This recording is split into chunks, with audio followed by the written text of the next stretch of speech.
bizira kwemera yuko yesu ari we mukiza.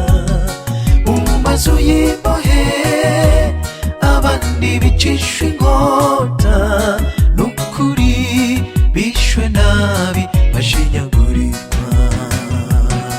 Mu myobo y'intare cyangwa se ingwe zikabarya, bazira kwigisha yuko yesu ari we mukiza.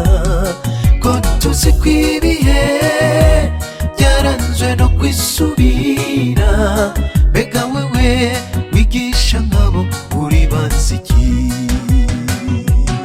Ibyo byabayeho intumwa zirarengana kugira ngo zitubanzirize twebwe. Umunsi wacu nugera tuzabashe gushikama, turaba akarorero kazo uko zashikamye.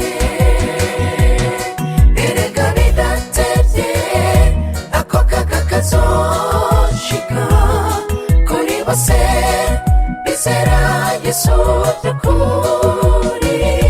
Uzabasha gushikama maze agaca mu muriro, ntiwazosanganira yesu ku munsi w'imperuka.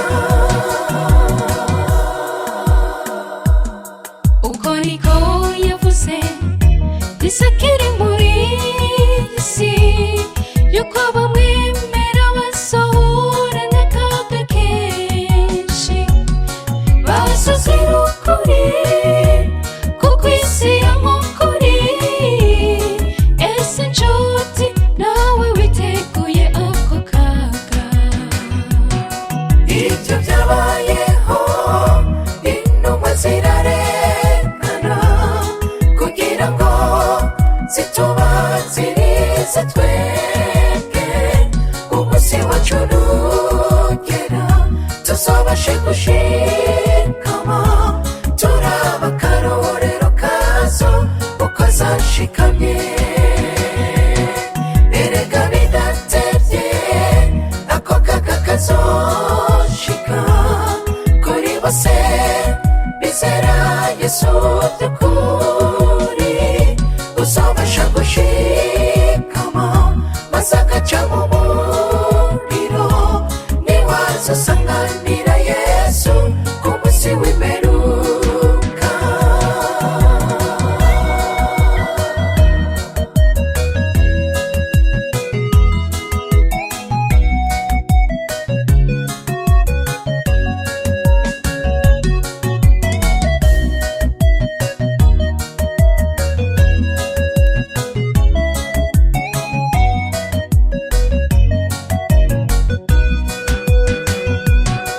Icyo gihe mugenzi wangu kunde kiri hafi, kandi kizogira ingaruka kuri benshi.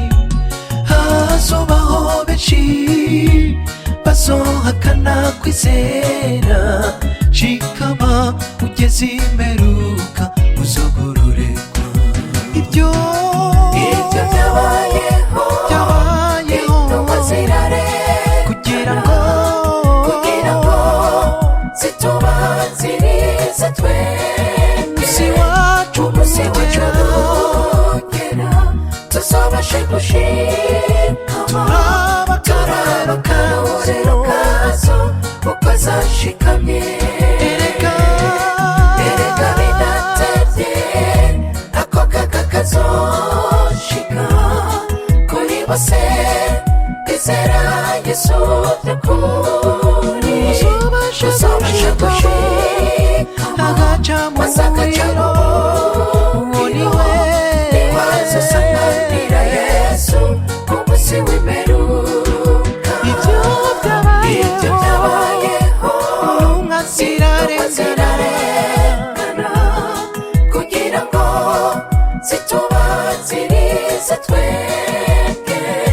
Umunsi wacu nugera tuzabasha gushikama, turaba akarorero kazo uko zashikamye.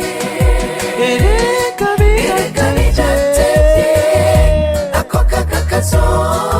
kuri bose bizera yesu by'ukuri zobasha gushikama agaca mu muriro